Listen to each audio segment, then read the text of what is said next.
Jawa memiliki legenda Joko Tarub. Ia seorang pemburu yang handal. Selamat datang di channel YouTube Kopi Pedas Official.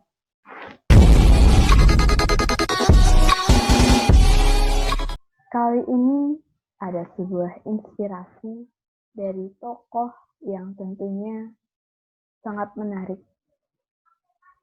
Dan saya memilih tema ini untuk dibincangkan atau dibicarakan karena saya pernah mendengar salah seorang tokoh yang memiliki quote, yaitu tepatnya Napoleon Bonaparte mengatakan bahwa ia lebih takut kepada seorang yang memegang pena atau menulis daripada prajurit yang bersenjata lengkap. Wah, menarik bukan? Mengapa justru lebih takut pada penulis? Wah, luar biasa. Dan tokoh yang menginspirasi tidak kalah hebatnya dari quote tadi.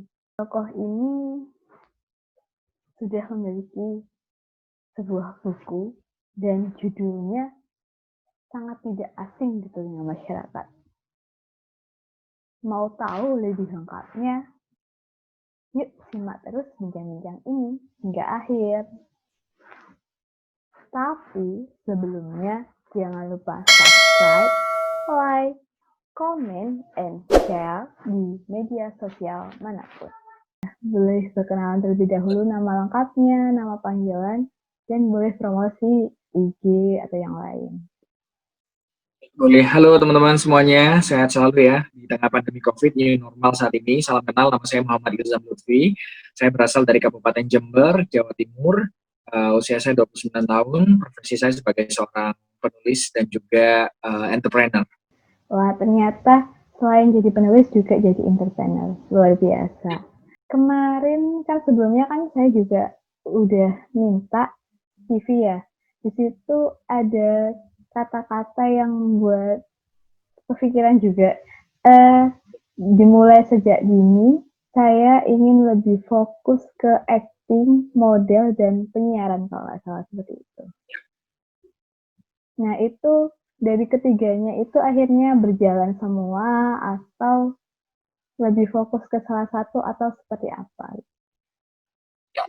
Jadi pada waktu itu saya memulainya di waktu masih kelas 3 SMK pada waktu itu, dan di sana saya sangat terobsesi sekali di dalam dunia entertainment, dan saya suka pada waktu itu mengikuti kegiatan modeling, terus juga ada acting dan juga sebagai penyiar radio. Kebetulan saya juga bekerja sebagai penyiar radio dari tahun 2008. Di situ saya bekerja sebagai penyiar radio lokal, dan sampai sekarang pun saya juga masih tetap MC, penyiar radio dan lain sebagainya, sehingga hal tersebut bisa berjalan beriringan sampai saat ini. Tapi kalau di model udah nggak lagi, karena sekarang badannya udah ngembang, dan akhirnya menekuni dunia kepenulisan karena memang hobinya menulis dan suka mengarang.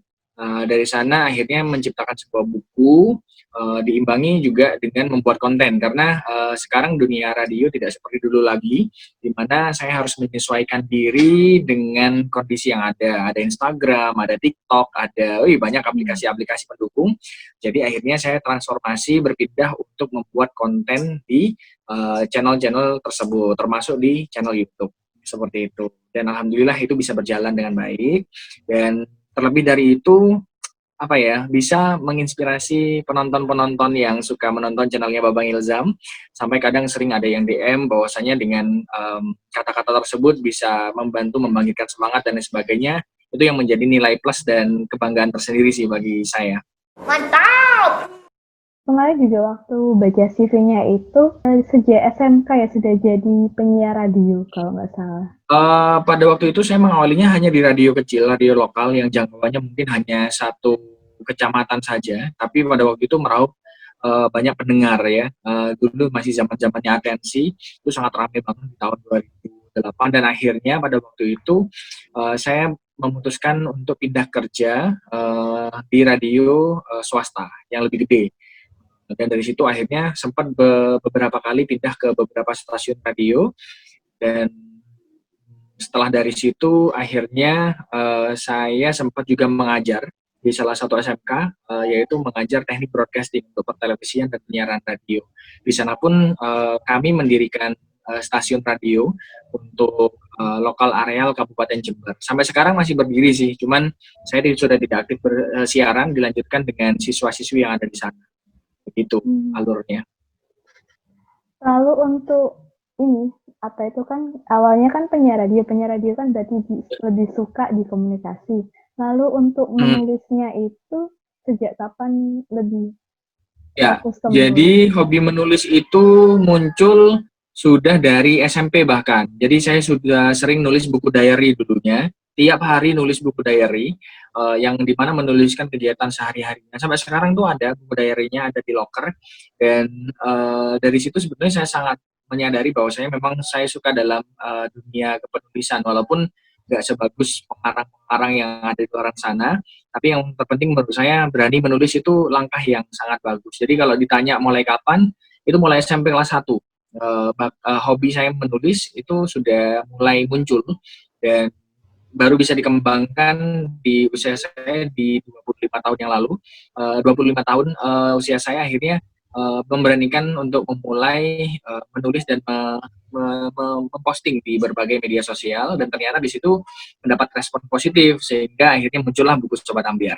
Untuk buku Sobat Ambyar sendiri itu full dari inspirasi kehidupan sendiri atau mungkin dari cerita teman atau seperti apa, Kak? Ya, buku Sobat Ambyar itu sendiri, ini bukunya ya. Buku Sobat Ambyar ini saya ambil dari cerita-cerita sahabat-sahabat, teman-teman, dan juga rekan-rekan sehari-hari, di mana anak muda zaman sekarang tuh kan sering banget galau ya. Ditinggal pas lagi sayang-sayangi, contoh. Atau di sini juga bukan tentang cinta aja sih sebetulnya, juga dibahas tentang persahabatan itu bagaimana, pertemanan itu bagaimana, saudara yang baik itu bagaimana, itu semua dijelaskan, dan pembahasannya tidak akan membosankan karena di dalamnya itu ada gambar-gambar lucu-lucunya sehingga bisa membuat inspirasi dan imajinasinya itu juga dapat terhibur, dan apa ya, bahasanya itu nyaman untuk didengar, terus enak untuk dibaca, mudah untuk diterima. Jadi ini diambil dari kisah nyata, kisah-kisah teman-teman, tapi aku nggak nyebutin nama-nama teman-teman yang bermasalah ya, karena itu privasinya mereka. Saya hanya membuat judul-judulnya saja yang sesuai dengan pengalaman-pengalaman yang mereka ceritakan kepada saya. Kemudian itu respon dari teman-temannya setelah ceritanya teman-temannya tadi dibukukan itu seperti apa responnya? Bagus, malah minta bikin untuk seri yang lain, contoh padahal buku yang ini masih PO. Jadi mungkin setelah buku ini nanti PO-nya kelar, mungkin akan muncul buku yang kedua untuk materi-materi berikutnya. Karena ini 100 judul sudah ada di sini. Itu pun masih kurang gitu loh, menampung segala permasalahan problematika, baik itu percintaan, pertemanan, dan lain sebagainya. Sehingga saya rasa satu buku ini aja masih kurang ya untuk menampung permasalahan-permasalahan yang muncul. Dan dari sana ini bukan hanya membahas, tapi di sini juga ada ada solusi-solusi terbaik yang bisa dijalankan dan dipraktekkan ketika teman-teman mengalami yang namanya patah hati, mungkin sakit ketika ditinggalkan dan lain sebagainya. Dan apalagi buku ini dilengkapi dengan 100 audio. Nah, 100 audio itu karena saya kan penyiar radio. Jadi saya membuatkan 100 audio gratis yang isinya itu membahas total tentang buku Sobat Ambyar di dalam bentuk audio gitu. Jadi teman-teman bukan hanya membaca tapi juga bisa mendengarkan suara dan isi dari buku Sobat Ambyar. Jadi di bukunya itu ada semacam barcode-nya gitu untuk mendengarkan versi audionya atau? Ya, jadi nanti audionya itu dikirim by Google Drive, email. Oh, dikirim. Jadi teman-teman bisa nge-download sesuai dengan kebutuhan yang teman-teman inginkan, sesuai judul yang diinginkan. Jadi itu langsung bisa ke-download dan kebaca di Google Drive nantinya. Biar lebih mudah, karena sekarang kan zamannya udah digital ya. Oke, mungkin teman-teman yang nonton channel saya ini mau pesen itu bisa pesen lewat apa, harganya berapa, dan sampai kapan? Jualan saya jadinya di sini. Iya, nggak apa-apa. Oke, jadi Sekali gitu buku ya. ini bisa didapatkan langsung di kontak personnya di Instagramnya buku Sobat Ampiar ada. Uh, Gconnect Media Audio Solution, mungkin nanti akan disertakan ya di link deskripsi. Terus harganya sangat terjangkau banget. Awal buku ini dikeluarkan harganya yaitu adalah 250.000, tapi sekarang hanya jadi 100.000 rupiah saja untuk 1.000 buku pertama. Gitu. Jadi 100.000 udah dapat buku, udah dapat 100 file, udah masuk grup mentoring, dapat update video inspiratif tiap hari. Sangat terjangkau buat kantong mahasiswa sih khususnya. Ya. Sebelum menulis buku, apakah ada kayak semacam tulisan kecil, mungkin semacam puisi atau cerita pendek atau yang lain gitu yang disuka selain nulis? Ya, pasti ada ya. Setiap penulis tuh pasti memiliki catatan-catatan kecil atau coretan-coretan kecil. Dan saya dalam penulisan ini juga tidak sendirian. Saya ditemani dan juga dibantu oleh satu tim saya, sahabat saya sendiri, yaitu adalah Fajri Aldi. Dan dia juga ikut sumbangsi dalam menulis buku Sobat Ampiar. Jadi dari sana akhirnya buku Sobat Ampiar tanpa jadi perfect berkat bantuan dari sahabat-sahabat terbaik yang selalu support dan mendukung itu tadi. Gitu. Oke.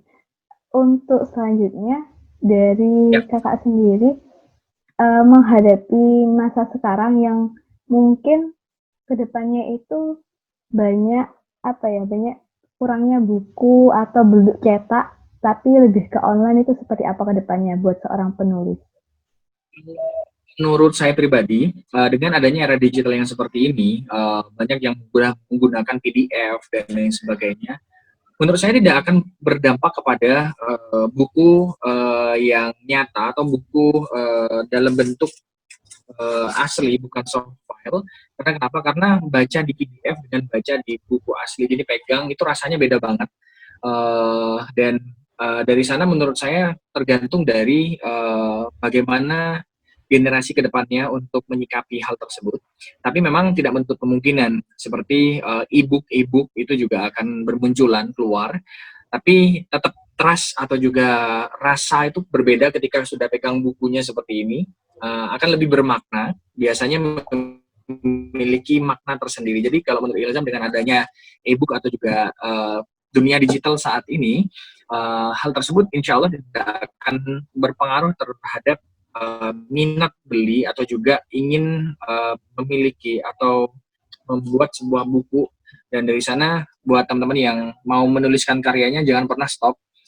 Karena kenapa? Karena dunia terus berputar dan berjalan dan pecinta buku tetap ada di dunia ini. Dan boleh PDF itu ada, e-book itu ada, tapi mungkin hal tersebut hanya menjadi alternatif mempersingkat pembelajaran atau pengetahuan, tapi tetap buku menjadi pedoman utama yang wajib untuk kita baca dan kita miliki. Apapun itu, yang penting bukunya positif ya. Untuk ini kan buku Sobat Ampiar itu adalah buku yang pertama. Waktu dalam menulis sebuah buku itu kira-kira butuh berapa lama dan proses yang dilalui itu seperti apa? Mungkin kadang ada jenuhnya atau mengalami hal nggak mau meneruskan lagi atau seperti apa? Oke, jadi kalau bicara tentang hal tersebut, saya boleh nggak undang satu partner yang juga ikut membantu dalam penulisan buku ini? Oh iya, monggo. Boleh ya? Iya, monggo. Fajri. Nah, biar saya nggak sendirian juga. Nah, ini dia. Ini namanya Fajri Aldi, teman-teman. Nah, penulis buku Sobat Ambiar itu ada dua. Ada saya, Bang Ilzam, dan juga Fajri Aldi. Nah, tadi sempat tanya ya, waktu penulisan buku Sobat Ambiar ini itu memakan waktu berapa? Kalau memakan waktu berapa itu yang penting dari kita meluangkan ide itu sekitar ada 1 bulanan sih Kak. Karena ini bukunya ada satu judul di mana mungkin dari 20%-nya nanti saya ngisi untuk isi bukunya gitu. Jadi kurang lebihnya 1 bulan kita membuat buku ini. Cukup singkat sih sebetulnya, karena memang tuntutan dari ini ya, dari penerbit itu harus segera selesai. Dan ini kategori bukunya adalah buku inspiratif, diterbitkan langsung oleh Pustaka Abadi. itu sistemnya dibagi dua gitu Enggak. ngerjainnya. Oh, tadi kan adanya Enggak sih, kita sat- ini ya. gimana cara ngerjainnya kalau berdua itu? Jadi kita lebih ke sharing berdua nih gitu. Jadi kita lebih tanya, jadi ini ada permasalahan yang seperti ini, nanti kita buatnya gimana? Ada studi kasusnya seperti ini, nanti alternatifnya gimana? Gitu. Iya, karena mungkin dari Bang Ilzam ya, Bang Ilzam memunculkan studi kasus dan mungkin Bang Ilzam sudah menuliskan beberapa. Mungkin nanti saya baca lagi dan mungkin ada sedikit tambahan yang bisa. Jadi penyempurnanya itu Fajri Aldi gitu. Jadi menuliskan mentah atau editingnya larinya ke Fajri Aldi gitu. Jadi dia tugasnya menyempurnakan kata-kata, mungkin ya ada yang kurang, ada yang salah. Jadi kita lebih ke komunikasi aja sih selama 1 bulan itu, dan satu malam biasanya kita buat 10 judul, 10 judul, Jadi, 10 judul gitu. Dan dari situ prosesnya kadang juga memakan waktu yang cukup lama dalam editing gitu. Dalam editing kadang udah dibaca lagi, kok ternyata ada yang salah, ada yang masih kurang. kurang pas gitu. Jadi saling membantu ya. Untuk kedepannya, apakah ada project buat buku tadi kan ada lagi, nah itu dikerjakan berdua atau sendiri, dan apa sudah berproses nanti tinggal meluncurkan saja kalau yang pertama sudah selesai PO-nya? Berikutnya. Kalau ke buku berikutnya kita sudah mulai ancang-ancang sih mau pakai judul apa. Kemarin kita sudah sempat ngobrol-ngobrol ya, Iya. mau pakai judul apa, mau yang gimana, mau konsep minimalis dan lain sebagainya. Dan di buku yang kedua nanti ini akan lebih seru ya, karena nanti isinya dari buku yang kedua ini tentang apa ya? Perjuangan kisah hidup kita. Kisah hidup. Tentang penjualan. Kisah hidup. Iya, perjuangan kisah hidup dalam merintis karir itu akan dituliskan di buku yang kedua.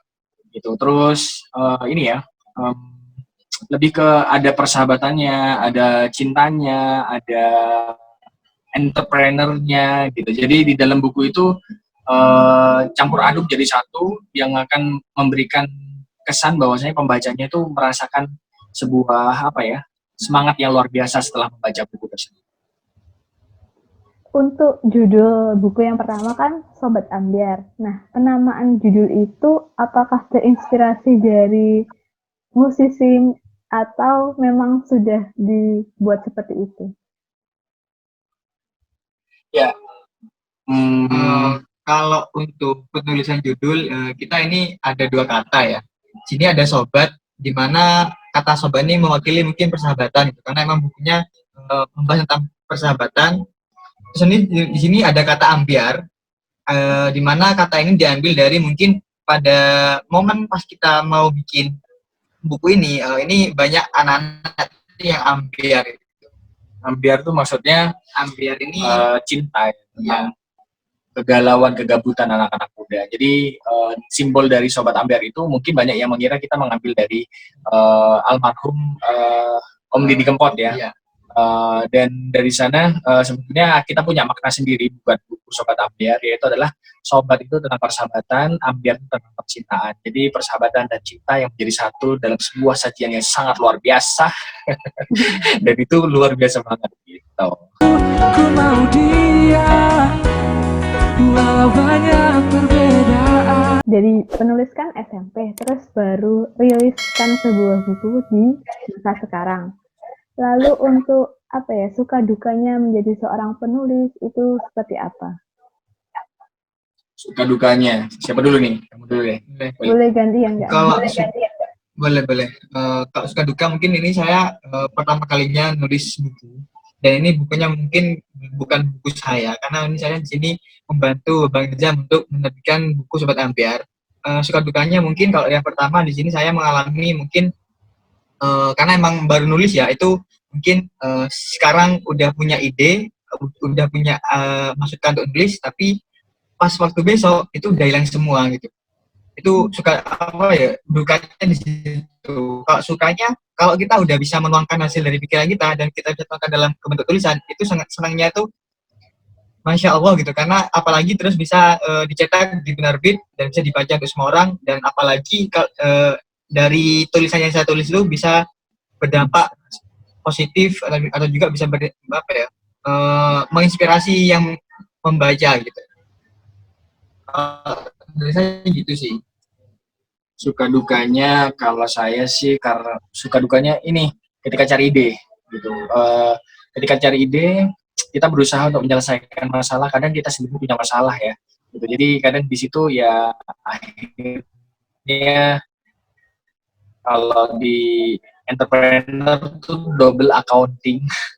Ada dua permasalahan, yaitu adalah permasalahan orang yang menyelesaikan masalah dari diri kita sendiri. Itu adalah suka dan duka yang saya rasakan ketika menulis buku Sobat Ambiar. Dan menahan tengah malam tuh, gitu, dapat inspirasi itu malam-malam. Dan sedangkan di malam hari kadang kita nulis tuh sampai ketiduran gitu loh. Di depan laptop ketiduran, terus digigitin nyamuk. Kita pernah juga sampai nulis itu sampai naik ke puncak gunung. Kita pernah. Gitu. Kita jadi nulis buku Sobat Ambiar tuh sampai naik ke puncak gunung untuk mencari inspirasi. Untung nggak kesambet ya di sana.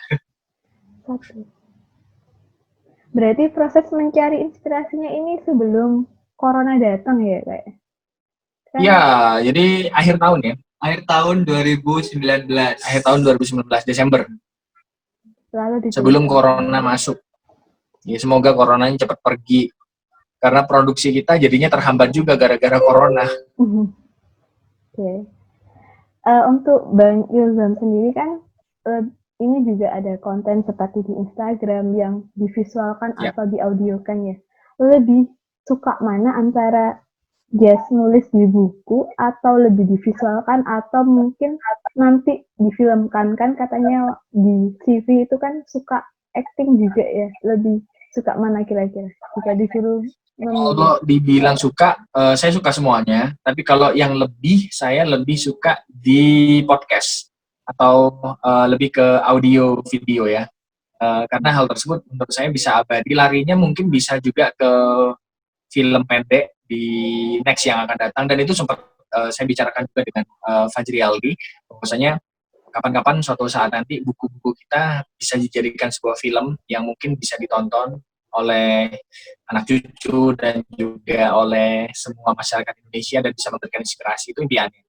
Ada satu tokoh yang menjadi contoh bagi kami berdua, yaitu adalah Bang Nata Reza.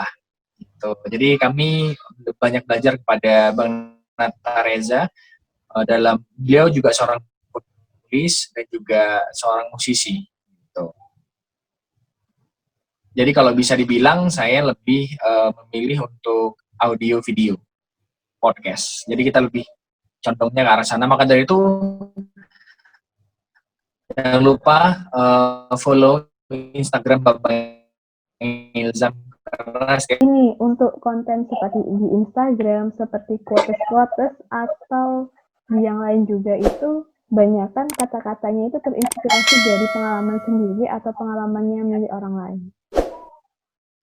Kalau saya membuat itu spontanitas, biasanya karena pengalaman pribadi yang saya rasakan. Jadi kondisi hatinya begitu ya udah bikin. Terus kadang juga terinspirasi dari teman-teman yang lain di Instagram, yang dimana mereka bisa lihat, oh ternyata ada tema begini ya, jadi dibuat versi saya sendiri kayak gitu. Lalu mungkin ada kalimat atau sepatah dua kata, mengapa teman-teman itu kalau bisa juga bisa menjadi seorang penulis? Mengapa harus jadi penulis? Kalimat atau kata? Iya. Sepatu bebas. Ya, jadi ketika mungkin teman-teman memiliki tulisan, jangan sampai tulisan tersebut hanya menjadi butiran debu di kamar saja dan tidak didengarkan oleh banyak orang. Lebih baik tulisan tersebut walaupun kecil tapi diposting, diberikan sesuatu hal yang berarti untuk menginspirasi dan juga memotivasi orang lain. Jangan pernah takut untuk menulis karena tidak ada yang salah dengan tulisan. Dan jangan sampai lupa juga bahwasanya ketika tulisan kamu baik, itu akan menjadi amal jariah bagi kamu di masa yang akan datang. Kalau membaca CV-nya juga itu selain menjadi seorang penulis, juga entrepreneur. Ketika diminta memilih salah satunya, kira-kira lebih ingin tetap menjadi seorang penulis atau entrepreneur? Kalau lagi-lagi kita disuruh menulis, kita disuruh memilih, kita mungkin lebih memilih untuk menjadi entrepreneur terlebih dahulu. karena dengan menjadi entrepreneur tersebut, kami memiliki daya untuk menulis buku di masa yang akan datang. Lalu untuk ini berbicara tentang entrepreneur juga, entrepreneurnya kan Gconnect Media ya Kak kalau nggak salah. Iya, itu sudah rilis sejak tahun berapa dan itu fokusnya ke bidang apa? Oke, sorry agak bising. Gconnect Media ya, rilis mulai kapan dan seperti apa? Nah, kebetulan pencetusnya Gconnect Media ada di sini nih. Oh, silahkan. Kalau ditanya Gconnect Media rilisnya kapan, dimulai dari tahun 2018. Pada waktu itu muncul sebuah peluang di mana mungkin Bang Ejam emang basicnya seorang content creator ya, lebih suka bikin audio dan juga video. Dan di sini saya sebagai partner, mungkin saya bisa membaca untuk peluang apa aja yang bisa kita kolaborasikan. Jadi di saat itu kita memunculkan yang namanya Gconnect Media. Gconnect Media adalah jasa pembuatan iklan digital, di mana kita mempunyai misi untuk membantu para UMKM agar bisa usahanya lebih stand out di sosial media. Karena di sosial media tersebut kita lebih bisa menemukan banyak mungkin calon customer-nya, itu mungkin lebih mudah, dan visi misinya juga Gconnect Media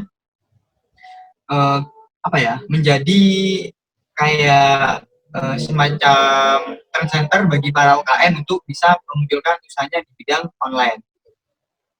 Ya, jadi saya tambahkan ya. Jadi Gconnect Media itu kami ingin menjembatani para UKM usaha kecil menengah untuk bisa pantas dalam mengenalkan bisnisnya yang secara bagus, karena jasa pembuatan iklan digital kan sekarang di luar itu lumayan harganya. Sehingga Gconnect Media ingin memberikan pelayanan dengan harga yang low budget dan cocok bagi para UKM yang baru merintis bisnisnya. Gitu. Dan alhamdulillah sampai saat ini banyak UKM yang sudah terbantu dan banyak UKM yang mulai merasakan dampak dari hal tersebut. Karena sekarang kan semua hijrah ke dunia online, di mana hal tersebut butuh audio dan juga video. Dan mereka alhamdulillah sangat welcome banget dengan kehadiran Gconnect Media. Apakah nanti tentang lika-liku mendirikan Gconnect Media ini akan juga ditulis dalam sebuah buku? Ya, pertanyaan yang sangat cerdas ya. Betul sekali, karena untuk memulai sebuah bidang usaha itu tidaklah mudah ya. Butuh perjuangan, butuh naik, butuh turun, dan itu nanti akan juga bisa butuh delosor. Ya, juga butuh delosor, dan kita juga akan merangkum itu semua dan kita akan tuangkan dalam sebuah buku yang kedua. Rencananya gitu. Bahkan bukan hanya buku aja, nanti kita akan muncul di channel YouTube. Semua akan dijadikan konten dan diunggah di sana. Teman-teman bisa menyaksikan nanti di channel YouTube Babang Ilzam proses bagaimana Gconnect Media didirikan, proses menulis buku dan lain sebagainya. Gitu. Akankah nanti juga ada rencana membuat entrepreneur tapi di bidang pendidikan, misal seperti mendidik untuk menjadi seorang penulis atau menjadi penyiar yang baik seperti itu? Ya, betul sekali. Jadi Gconnect Media itu di dalamnya alhamdulillah kita punya konsep untuk dunia pendidikan, yaitu adalah namanya nanti ke depan Ruang Sinau. Ruang Sinau itu adalah sekolah inspirasi nambah usaha. Jadi di dalamnya kami akan mewadahi, itu gratis ya, tidak ada biaya dalam Ruang Sinau tersebut. Dan itu akan menampung teman-teman yang mungkin nggak bisa kuliah, putus sekolah, dan lain sebagainya. Sehingga itu nanti di dalamnya akan diajarkan sesuai dengan passion dari teman-teman. Ada yang mungkin suka nulis, nanti mungkin akan diajari tentang bagaimana menulis yang baik. Kita bekerja sama dengan beberapa penerbit juga. Terus setelah itu yang hobi jadi entrepreneur, kita akan ajari jadi entrepreneur itu gimana memulainya, bahkan tanpa modal. Terus setelah itu kalau sukanya di bidang yang lain, content creator, editing, dan lain sebagainya, semuanya itu insya Allah akan dijadwalkan dan ada dalam rangka membantu dunia pendidikan di Indonesia agar semakin berkembang. Gitu. Ruang Sinau konsepnya sih lebih ngebangin soft skill ya, karena mungkin di era sekarang soft skill lebih dibutuhkan daripada mungkin yang udah formal gitu.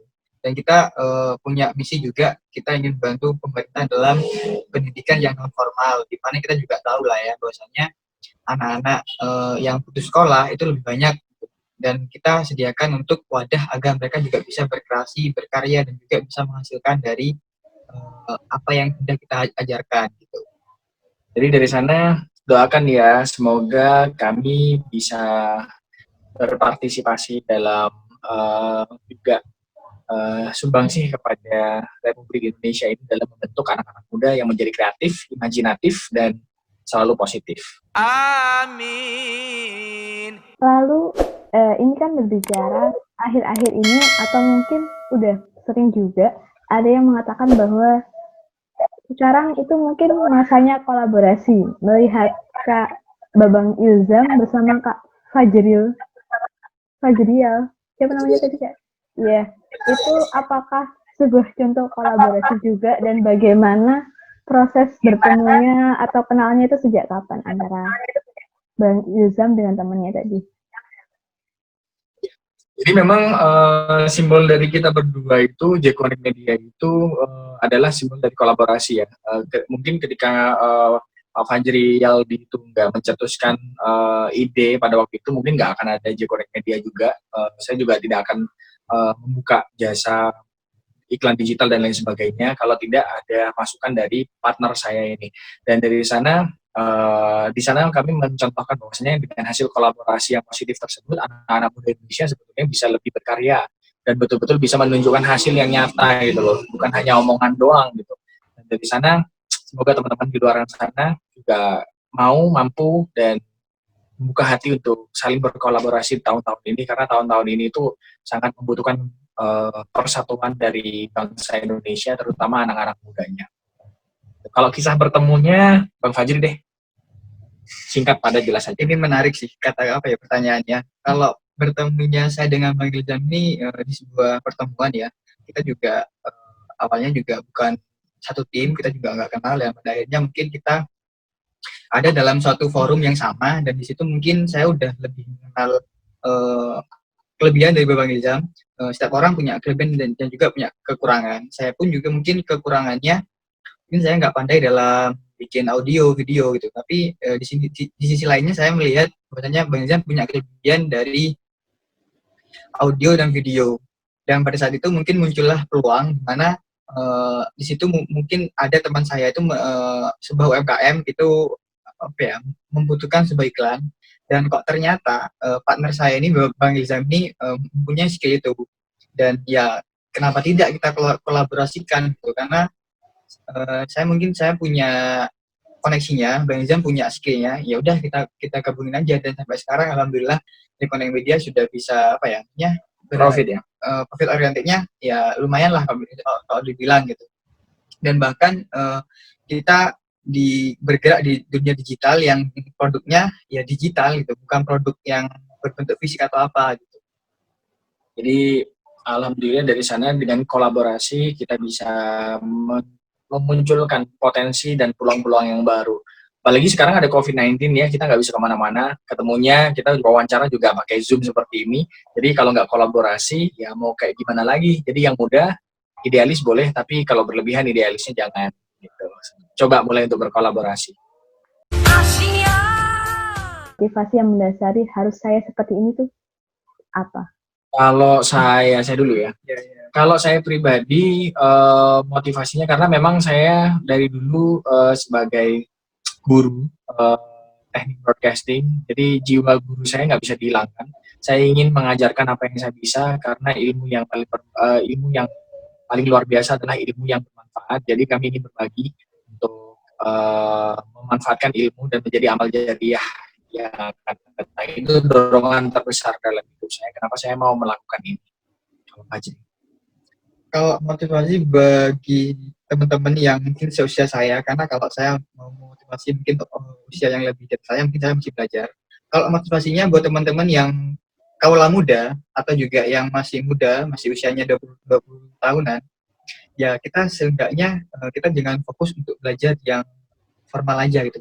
Belajar aja mungkin ke yang soft skill, belajar tentang kepada lebih berbanyak pengalamannya, lebih berbanyak koneksinya, lebih perbanyak eh, pengetahuannya, diasah dengan cara ya sekarang kita udah disediakan banyak mungkin e-course atau bimbingan-bimbingan secara gratis di sosial media.